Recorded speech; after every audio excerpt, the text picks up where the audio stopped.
Bonjour à tous, j'espère que vous allez très bien en ce 26 décembre et nous sommes aujourd'hui réunis pour pouvoir discuter d'un sujet extrêmement important et extrêmement vraiment hyper amené lorsqu'il s'agit d'une reconversion professionnelle.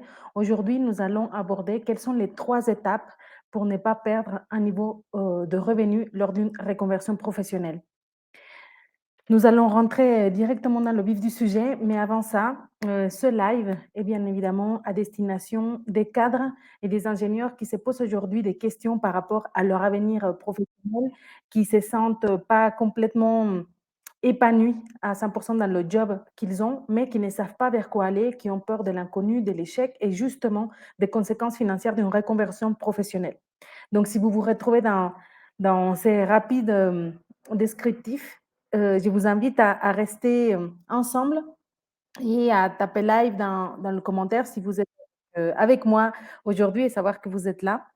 1 étape pour, ne pas perdre un niveau de revenu lors d'une reconversion professionnelle et de faire son budget réel, de prendre conscience, de quel est son budget, et son train de vie actuel et quand je dis réel, je parle des comptes bancaires. Donc de vraiment regarder quel est, le budget mensuel de nos dépenses et de ce dont on a besoin pour avoir un train de vie qui nous correspond. Ça paraît hyper anodin, mais c'est vraiment une étape qui peut faire toute la différence entre les fantasmes que l'on peut se faire, en pensant que nous allons forcément régresser à niveau de salaire, que telle ou telle piste professionnelle ne peut pas être viable ni rentable par rapport à nos projets, de vie, par rapport à notre vie de famille. Donc même si on a à peu près l'idée de combien on gagne ou on dépense, on n'est pas vraiment hyper clair sur quel est exactement, le niveau de revenu qu'il nous faut pour avoir le confort de vie que l'on a. Donc ça, c'est la première étape, c'est de faire le bilan de ces niveaux de revenus. Enfin, de quelle est la fourchette de ce qui est acceptable, de ce qui est inacceptable et de ce qui serait génial d'un point de revenu, mais déjà à partir du présent. Ça, c'est la toute première étape. La deuxième étape est être au clair sur ses priorités de vie. Parce qu'il y a beaucoup de personnes qui changent de métier et qui sont OK pour perdre un certain pourcentage, un niveau de revenu. Il y a d'autres personnes qui, au contraire, changent de métier pour avoir un niveau de revenu encore plus important. Et ça dépend de tes priorités de vie, de ce qui compte pour toi dans la vie pour être épanoui personnellement et professionnellement. Nous avons tous, un peu comme notre ADN, des priorités. Et pour te donner des exemples, il y a, des priorités pour certaines personnes pour qui ça peut être, justement la contribution au monde ou, l'environnement ou la famille ou avoir du temps pour faire des loisirs. Pour d'autres, ça sera la musique, pour d'autres, ça sera le foyer. C'est extrêmement divers et variés et si ça t'intéresse d'en savoir plus sur ça, je peux faire justement un live sur comment, déterminer nos priorités de vie et pourquoi c'est hyper important.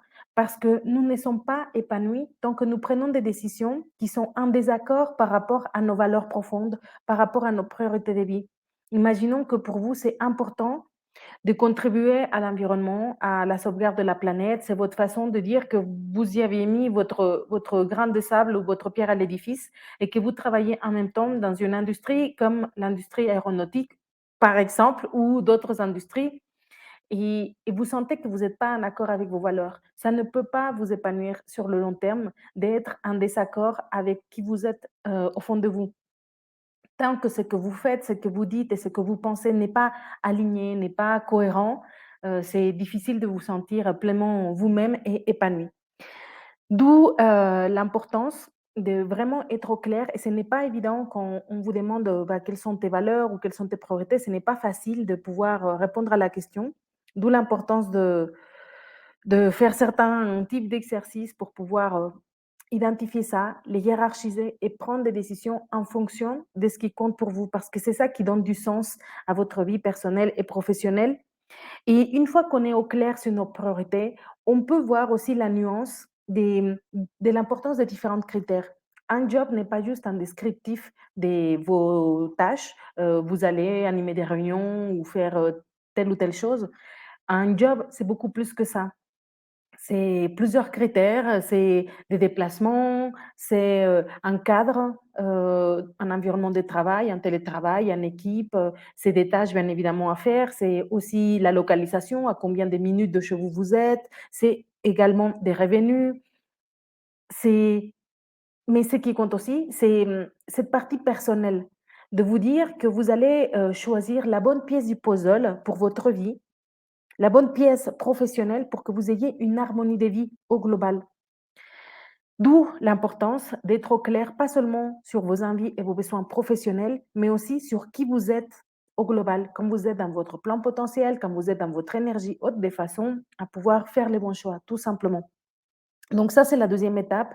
Comme vous voyez, jusqu'à présent, on a beaucoup parlé de l'introspection ou en tout cas d'un travail que vous pouvez faire chez vous. Première étape, établir votre budget réel, de ce dont vous avez besoin pour avoir le confort de vie que vous voulez. Et deuxième étape, être au clair sur vos priorités de vie pour pouvoir nuancer cette variable des finances en fonction de ce qui fait plus ou moins de sens pour vous. Troisième étape, là, nous allons passer à une partie extérieure, à une partie d'action. Ici, l'objectif, ça serait de vraiment pouvoir avoir des enquêtes métiers ou des appels avec des professionnels qui exercent déjà les métiers auxquels vous aspirez. Idéalement, des personnes, si cette idée des revenus, des niveaux de revenus vous interpelle, d'essayer d'avoir des personnes qui vous inspirent et qui ont un bon niveau de revenu ou un bon confort de vie par rapport à vos standards à vous pour vous rendre compte que vous méritez et vous avez le droit d'exercer un métier qui vous plaît tout en ayant le confort de vie que vous voulez. Donc c'est complètement possible. L'idée, c'est de pouvoir prendre du recul sur ce que vous connaissez. Pour beaucoup d'entre nous, nous sommes nés dans un certain environnement familial, amical. Voilà, nous avons un certain cercle. Et l'idée, c'est de pouvoir explorer d'autres cercles pour nous rendre compte que la façon dont on voit le monde, c'est une façon, mais qu'il y en a plein d'autres de le voir et que c'est possible d'exercer un métier qui vous plaît et d'avoir également le bon confort de vie. Souvent, on pense que ce n'est pas possible. Souvent, il y a une réalité également qu'on ne peut pas modifier. Par exemple, le salaire, dans certains métiers, dans la fonction publique et vous voulez travailler dans la fonction publique, enfin, on ne peut pas modifier ce niveau de salaire, mais c'est important d'avoir enfin, en tout cas et c'est justement une des une des, une des choses que je voulais vous dire un petit peu plus tard, qui est le fait de vous focaliser sur les solutions plutôt que sur le problème. Plutôt que de dire: «Avec tel métier, je gagne tant et du coup, voilà, je suis plafonnée et je vais forcément régresser à niveau de salaire», vous dire: «Comment faire en sorte de faire ce métier et d'avoir le niveau de revenus que je veux?» Peut-être en cumulant 2 jobs, même si ça peut paraître une bonne option ou une mauvaise option pour vous. C'est dire que les solutions se trouve dans votre créativité, dans votre réseau et dans votre ouverture à trouver la solution. Tant que vous restez focalisé dans le problème, ben, il n'y a pas d'action qui est faite et donc pas d'avancée possible. Et pour revenir à cette troisième étape qui est plus, vers l'extérieur, donc l'idée, c'est de pouvoir comparer les différentes pistes qui vous trottent dans la tête. Peut-être que vous êtes aujourd'hui en train de vous dire: «Est-ce que je reste dans mon job ou est-ce que je change? Et si je change, à quel job?» Donc ici, l'idée, c'est de, par exemple, avoir un fichier Excel avec différentes colonnes. La colonne de ce que votre job représente aujourd'hui, dans notre métier, ophtalmologue et encore un autre métier, ébéniste. Parce qu'aussi, parfois, les pistes auxquelles on pense n'ont parfois rien à voir entre elles et c'est complètement OK. Ça veut dire que vous êtes, ouvert d'esprit à explorer les différentes possibilités. Donc ça en colonne et ensuite en ligne, les différents critères dont on a parlé. La localisation, les horaires, les revenus, le niveau de déplacement, heu, tous ces critères qui sont importants pour vous pour, distinguer un métier de l'autre, en tout cas pour pouvoir les noter et ici, c'est là où c'est intéressant, si vous connaissez quelles sont vos priorités de vie, d'également comment dire? D'également noter ces métiers en fonction de à combien ils contribuent à ce qui compte pour vous dans la vie. Exemple, si pour vous c'est la famille et que vous avez d'un côté, professeur et d'un autre côté consultant, bah, peut-être que le métier de professeur va contribuer à votre façon, enfin, c'est comme ça que je le pense, c'est juste un exemple, à votre façon à plus être avec votre famille parce que vous allez travailler 18 heures par semaine et que vous allez avoir le temps de conduire vos enfants le matin à la crèche, l'après-midi, de faire avec des activités avec eux. Donc vous voyez, le fait de comparer ces différentes pistes, ce n'est pas que d'un point de vue professionnel, les tâches, les revenus, mais c'est aussi par rapport à ce qui compte pour moi le plus dans la vie, à combien ils vont m'aider à remplir, bah, ce qui me nourrit ou à combien ça va écraser ce qui me plaît. Si vous adorez la musique ou un certain hobby et que votre job vous empêche, cruellement de faire ça, si vous êtes, une âme qui aime aider, contribuer, aider et que votre job n'a rien à voir, vous vous sentez pas utile dans ce que vous faites, ça ne peut pas durer parce que c'est plus fort que nous. Nous sommes uniques, nous avons des envies, des besoins et tant qu'on ne les nourrit pas, notre job ne peut pas vraiment nous épanouir. Donc, voilà cette partie autour des enquêtes métiers parce que ce sont ces enquêtes qui vont vous permettre d'avoir des vraies infos pour comparer vos pistes. Parfois, le mental, en fait, n'est pas votre meilleur ami quand vous évaluez certaines pistes. Vous vous donnez même pas le droit d'explorer certaines pistes parce qu'elles sont trop éloignées de votre domaine de compétences, parce que vous pensez que vous allez régresser en salaire. Donc, vous vous permettez même pas d'explorer des pistes qui pour vous peuvent paraître loufoques. C'est capital, vraiment, de pouvoir le faire. Parce que là, vous sortez du rêve, de la fantaisie, des suppositions et des peurs qui vous bloquent à la réalité du terrain à contacter des vraies personnes qui exercent ce métier et qui peuvent vous dire ça, ce que tu pensais, c'était vrai, ça, c'était faux.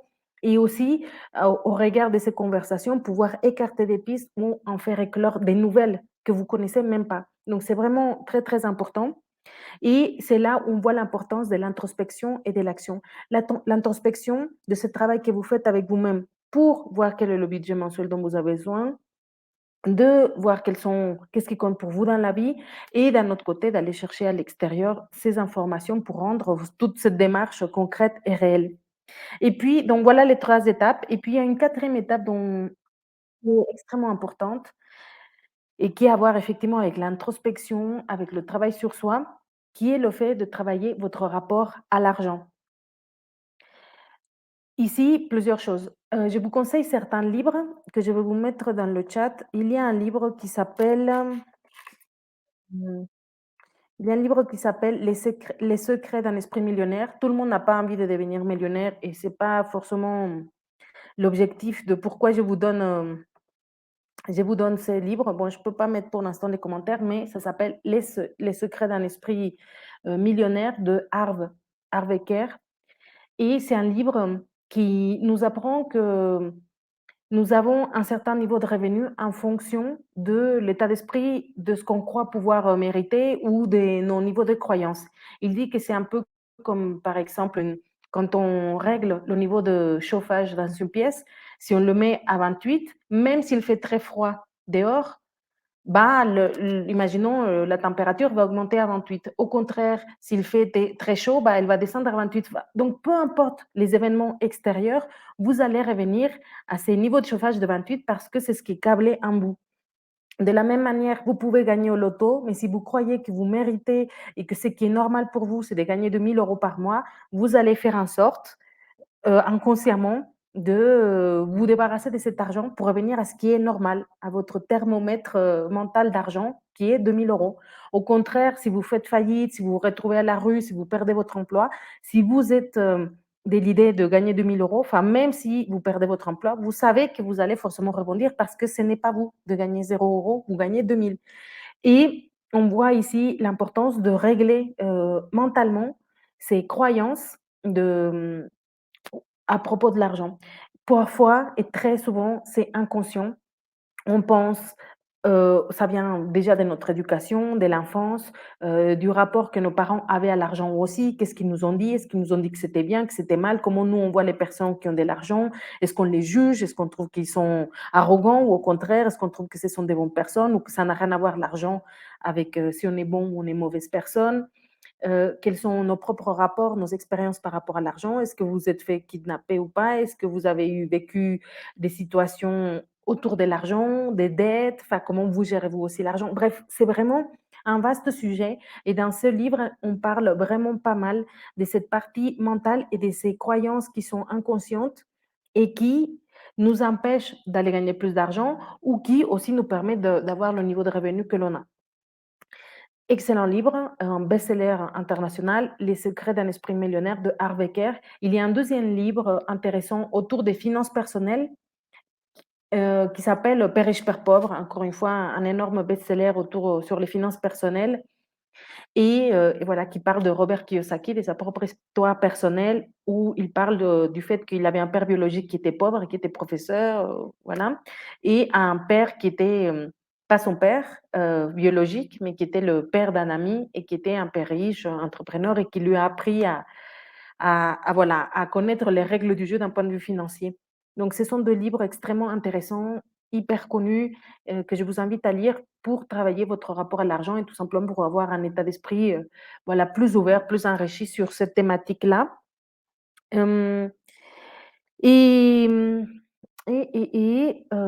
un petit bonus, mon expérience personnelle pour avoir accompagné des dizaines et des dizaines de cadres, pour moi-même être reconvertie et aujourd'hui avoir un job qui me plaît, qui me colle à la peau et qui me permet d'avoir le bon niveau de revenu. Quel est ce bonus qui part de mon expérience et de cette expertise-là développée sur les dernières années? Numéro un, d'abord le cœur et puis la raison. D'abord l'âme et puis l'ego. Ça peut paraître perché, ça peut paraître, je ne sais pas, nounours, ou je ne sais pas. Mais la réalité de ce que je vois, de ce que j'ai vécu, c'est que on ne peut pas lutter contre notre essence même, contre ce qui nous plaît. Tant qu'on fait un job que pour l'argent, ça ne peut pas durer sur le long terme, en tout cas, ça ne peut pas nous épanouir à 100. Et c'est pas forcément une histoire de que ça nous plaît pas, c'est aussi de ne pas avoir des pourquoi. Le jour où vous vous posez la question: «Mais pourquoi je fais ce que je fais?» et que vous n'avez pas une réponse qui est convaincante pour vous, ces jours-là, il y a problème parce que vous êtes en train de faire quelque chose qui n'a pas de sens. Vous ne savez pas pourquoi vous vous lavez le matin, vous ne savez pas pourquoi vous vous donnez tant de peine à remplir certains horaires, à faire certaines tâches, si vous ne vous y projetez pas sur le court, moyen ou long terme. Vous allez contre vous-même, en fait et du coup, baisse de confiance, baisse d'estime, symptômes physiques, corporels qui vous montrent que vous n'êtes pas à votre place, et cetera. Donc, d'abord le cœur, d'abord ce qui vous plaît, d'abord ce qui fait du sens. D'abord, cette notion de pourquoi je fais ce que je fais et une fois que j'ai un pourquoi, et une fois que le cœur il est rempli, une fois qu'on sait pourquoi on fait ce qu'on fait, à ce moment-là, ça remonte à la tête et on peut mettre en place un plan d'action pour bien vivre du métier que l'on a. Et là encore, j'ai été frappée, mais de nombreuses fois par des métiers qui pour moi, heu, allaient forcément être moins rémunérés que celui, que j'avais. Je connais des amis entrepreneurs qui font du chant vibratoire pour guérir des plantes. Hem et je me disais: «Bon, bah, ça doit être compliqué financièrement», alors que pas du tout, pas du tout, du tout. Ce sont des personnes qui font 10 000, 20 000 € par semaine, dans ces business. Donc vraiment, il y a une énorme couche de croyances qui nous limitent et qui nous empêchent de bien vivre de notre métier. Donc voilà, de mon expérience, d'abord cœur, puis raison. Et deuxième chose, encore une fois, c'est focaliser sur les solutions et pas sur le problème. Vous pensez que vous ne pouvez pas faire X, parce que vous allez régresser en argent, là, vous vous focalisez sur le problème. Focalisez-vous sur les solutions et vraiment vous posez-vous la question constructive: «Comment? Comment je peux faire en sorte de faire ces métiers et de bien vivre ma vie?» Et ensuite, essayez de vraiment être dans l'action et de contacter des personnes, des professionnels qui exercent ces métiers, qui gagnent bien leur vie. Heu, Bien évidemment, LinkedIn, c'est une, merveilleuse plateforme pour pouvoir être en contact avec des personnes qui sont, dans les 4 coins du monde, qui exercent un certain métier et pouvoir échanger sur ces sujets. Par rapport à ces appels avec les professionnels, au plus vous êtes ouvert sur votre propre situation, sur vos freins, sur vos blocages en termes d'argent ou autres, au plus vous verrez en face de vous un autre être humain tout aussi ouvert à vous partager des informations qui pourraient paraître sensibles, cette fois-ci le niveau de revenu. Donc, l'invitation est à faire de l'introspection, à faire de l'action et si vous avez envie pour cette année 2023 de trouver le métier qui vous correspond, je vous invite à réserver une session de clarté professionnelle de 55 minutes avec mon bras.